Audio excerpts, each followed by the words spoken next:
जय हिंद साथियों, मैं आदेश आपका राही आदि क्लासेस में स्वागत करता हूं।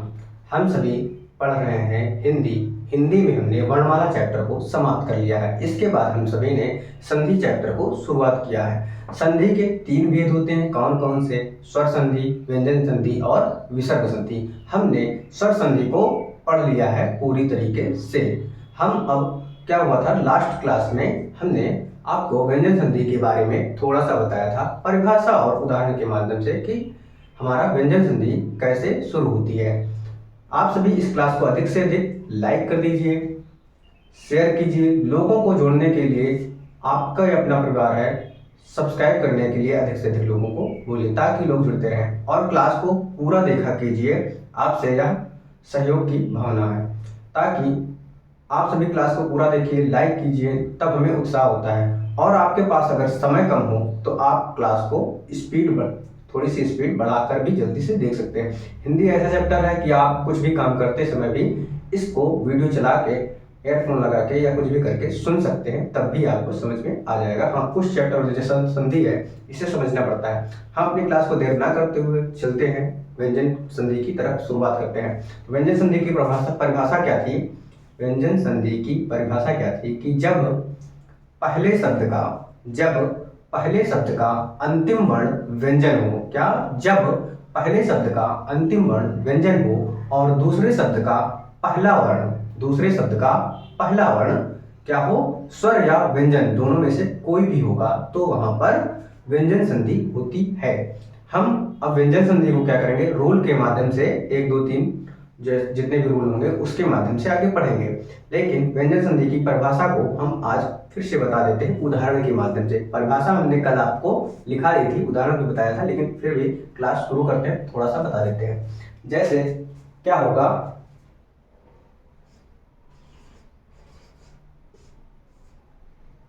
दिक धन अंबर,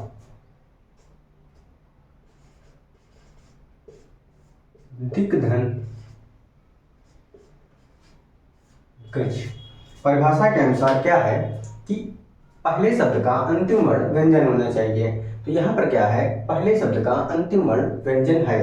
अब आप सभी इसमें सोच रहे हो हलंत है लगा हुआ, तो ये हलंत लगने पर ही शुद्ध रूप से व्यंजन होता है। यह चीज हमने आपको वर्णमाला में भी बताया था, क्योंकि व्यंजन कोई भी होता है वह बिना स्वर की सहायता से नहीं बोला जाता है। जब उसके नीचे हम हलंत लगा देते हैं तो वह शुद्ध व्यंजन होता है। तो यहाँ पर क्या है, पहले शब्द में व्यंजन होना चाहिए और दूसरा शब्द जब शुरू हो तो क्या हो कि वहां पर स्वर हो या व्यंजन हो, से शुरुआत हो तो वहां पर व्यंजन संधि होती है।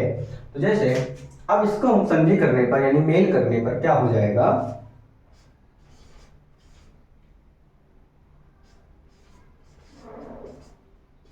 दिगंबर शब्द बन जाएगा। ठीक उसी प्रकार से यहां पर क्या बनेगा, दिग्गज शब्द बनेगा। क्या बन जाएगा? दिग्गज शब्द बन जाएगा। अगर आप सभी सोच रहे हो कि यहाँ पर ये गा आ गया है, यहाँ पर का था और यहाँ पर भी का था, यहाँ पर गा बना है, तो ये कैसे हुआ है, तो हम अब अपनी क्लास को रूल के माध्यम से व्यंजन संधि को पढ़ते हैं। इसका जो पहला रूल होगा वह हम देखेंगे।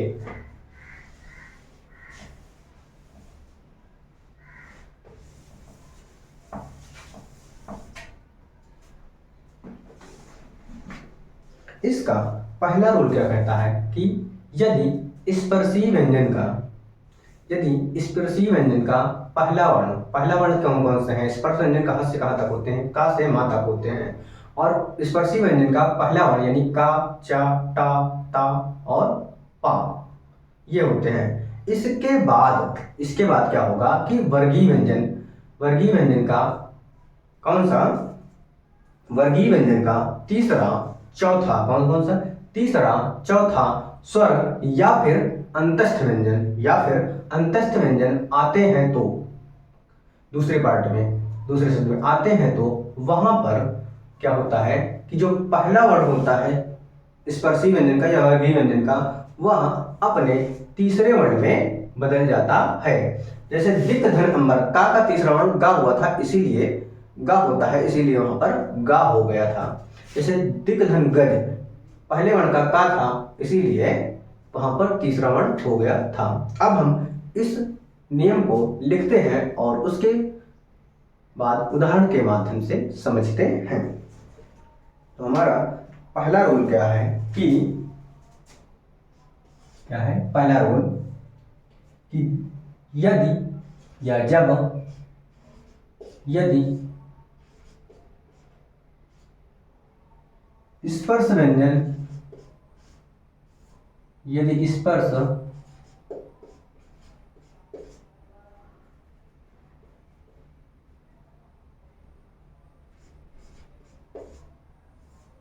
यदि स्पर्श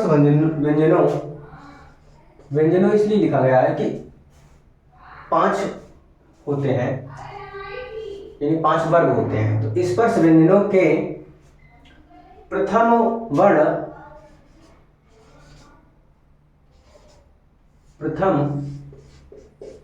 वर्ण कौन कौन से होते हैं? का, चा, टा, ता और पा वर्ण होते हैं। क्या पा वर्ण होते हैं? प्रथम वर्ण के बाद किसी वर्ग का प्रथम वर्ण के बाद किसी वर्ग का तीसरा, चौथा स्वर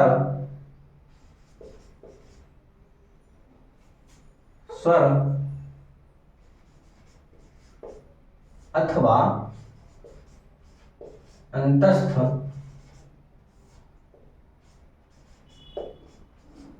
व्यंजन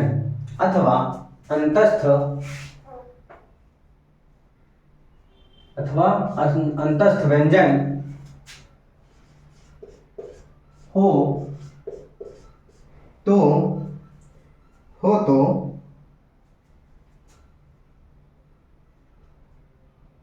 प्रथम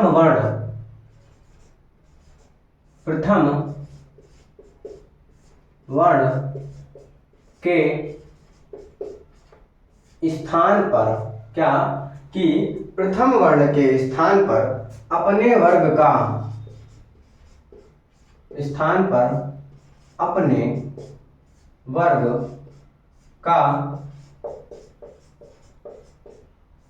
तीसरा वर्ण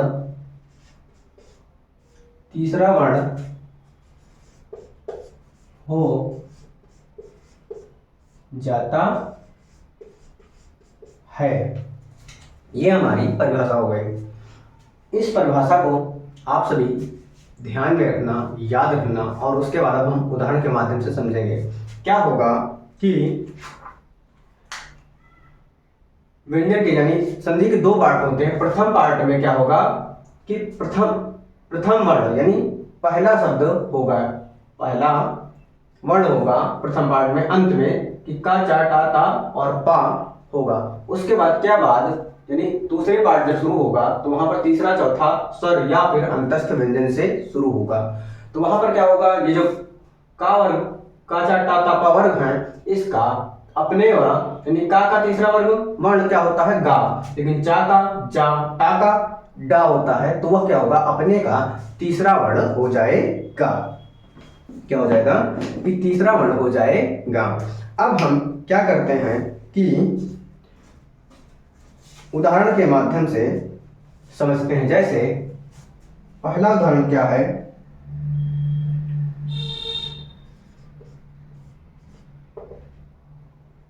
कि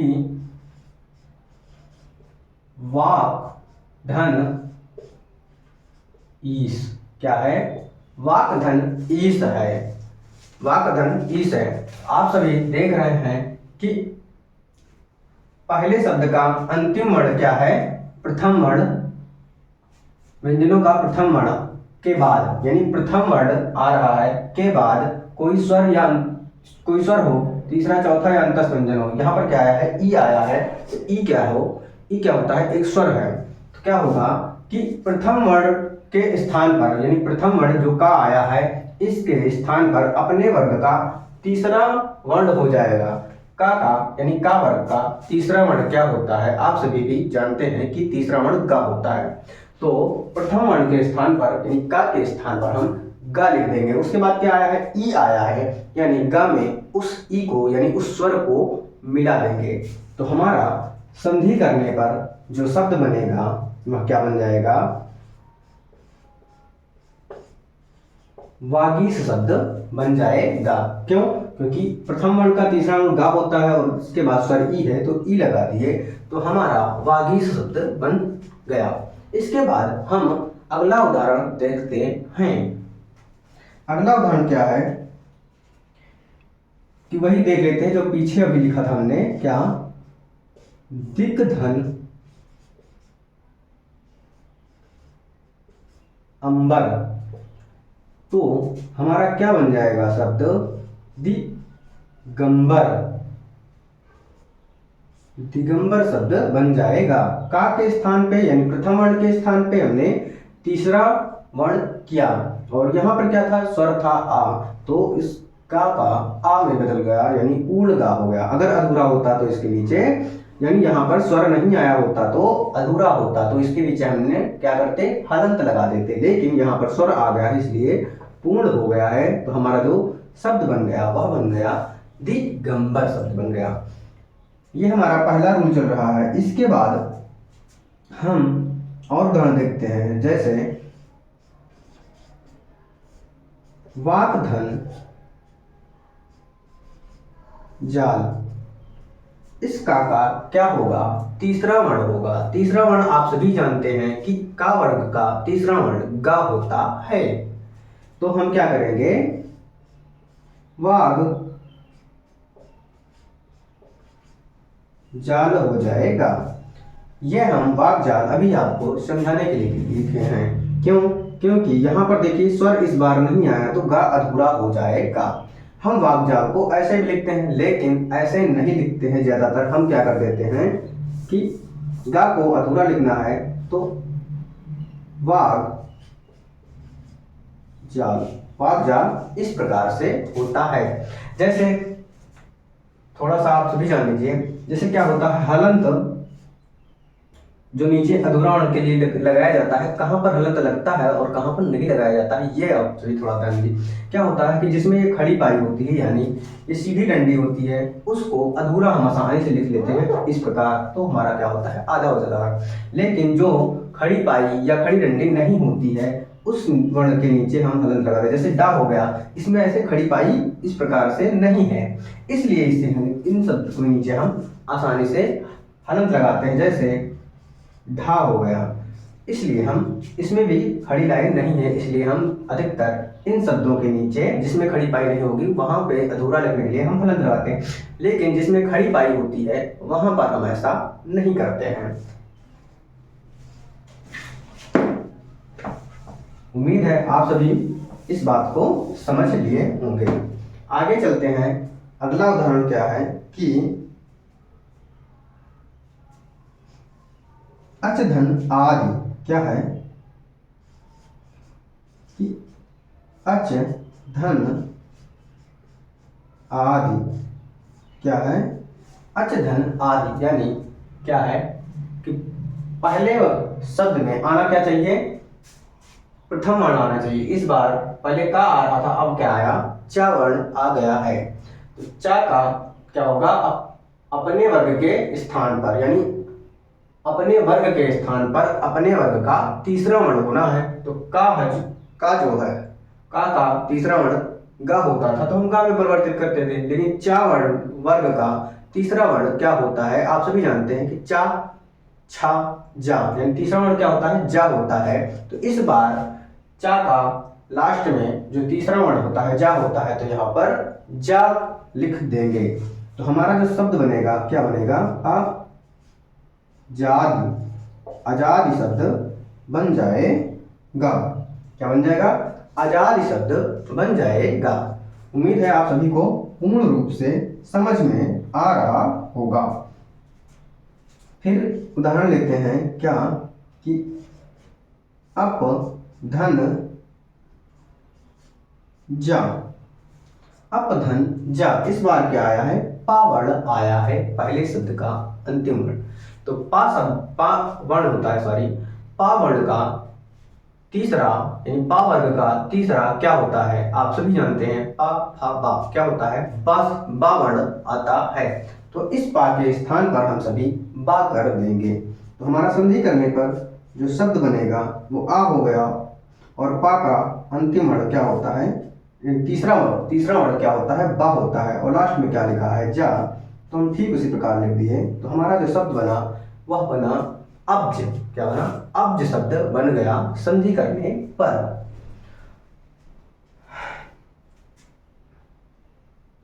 फिर उदाहरण देखते हैं क्या, अपधन धी, क्या, अपधन धी, अपधन धी। तो यहां पर भी ठीक उसी प्रकार पा वर्ग का तीसरा वर्ण बा होगा, तो हमने क्या कर दिया, बा कर दिया। और उसके बाद क्या है, धी है, तो हम धी को लिख दिए। तो हमारा संधि करने पर जो शब्द निकल कर आया वह शब्द क्या है, अवधि शब्द हो गया।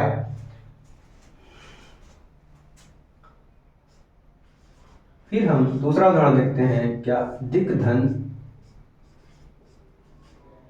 विजय, क्या, दिग्धन विजय।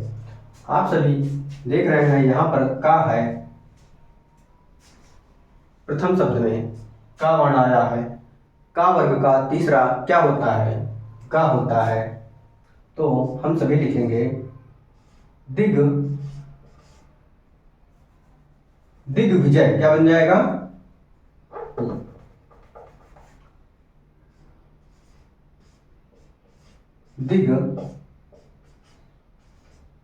दिग्विजय शब्द बन जाएगा संधि करने पर।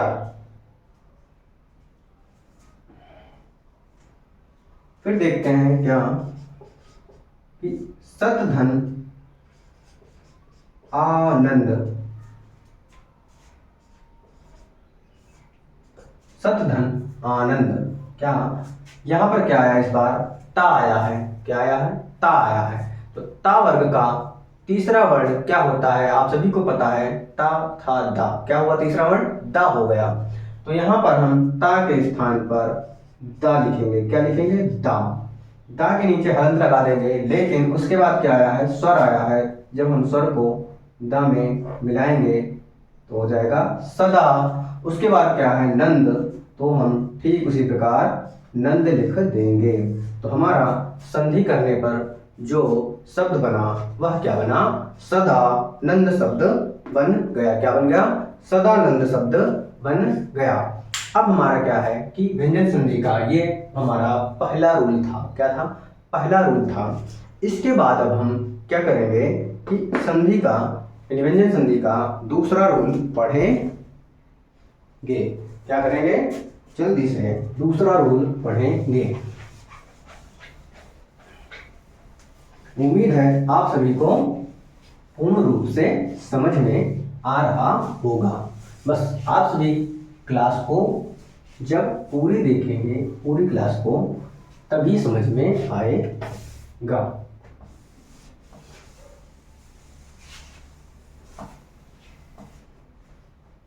अब क्या करेंगे, हम दूसरा रूल देखेंगे। दूसरा रूल क्या कहता है कि यदि किसी वर्ग के प्रथम वर्ण के बाद, किसी वर्ग के प्रथम वर्ण के बाद क्या है कि प्रथम वर्ण के बाद कोई अनुनासिक वर्ण हो, क्या हो, कोई अनुनासिक वर्ण हो। अनुनासिक वर्ण क्या होता है, जो वर्ग हैं, जो सभी वर्ग हैं पंचवर्ण, उसके जो पांचवें वर्ण है यानी अंगा, या, अड़ा, ना और मा, ये क्या है, अनुनासिक है। अनुनासिक वर्ण आए तो क्या होगा, वह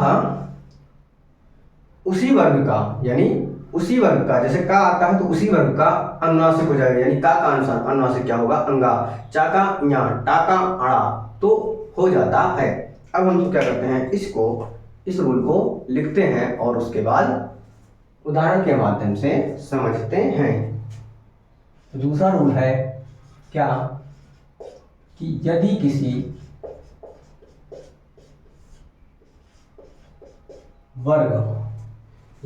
वर्ग के प्रथम वर्ण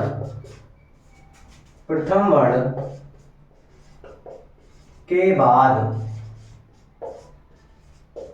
कोई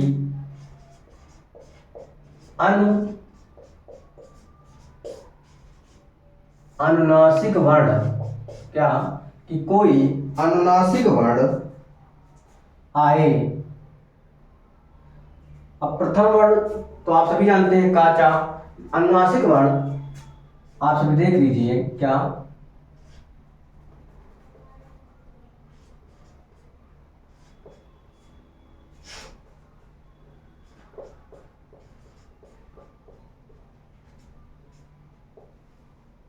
अनुनासिक वर्ण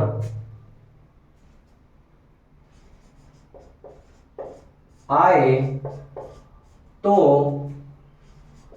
अपने वर्ग का, क्या अपने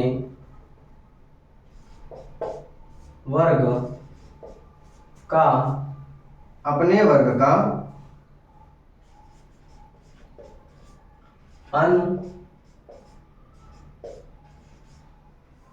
अनुनासिक हो जाएगा,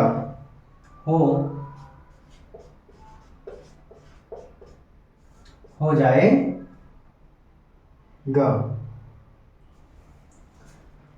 अपने वर्ण का अनुनासिक हो जाएगा। अब हम क्या करते हैं, इसको उदाहरण के माध्यम से समझते हैं। जैसे क्या होगा,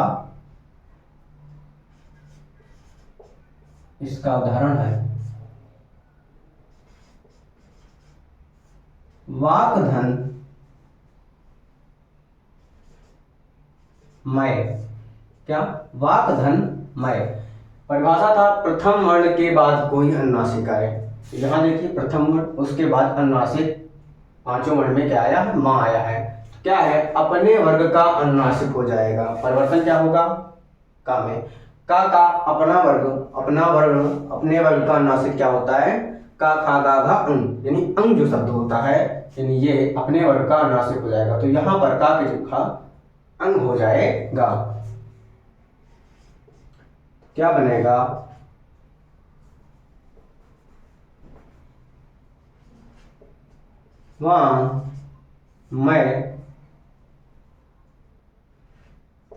वांग्मय शब्द बन जाएगा संधि करने पर। उसके बाद देखिए षट्धन मास, षट्धन मास। टा वर्ण का अनुनासिक क्या होगा, यहाँ पर प्रथम वर्ण क्या है, टा। तो टा यानी अपने वर्ण का अनुनासिक टा ठा डा ढा अड़ा क्या होता है, अड़ा होता है। तो हम क्या करेंगे, षण मास शब्द लिख देंगे। क्या बनेगा, षण मास शब्द बन जाएगा संधि करने पर। फिर उसके बाद देखते हैं क्या, अपधन मय, अपधन मय।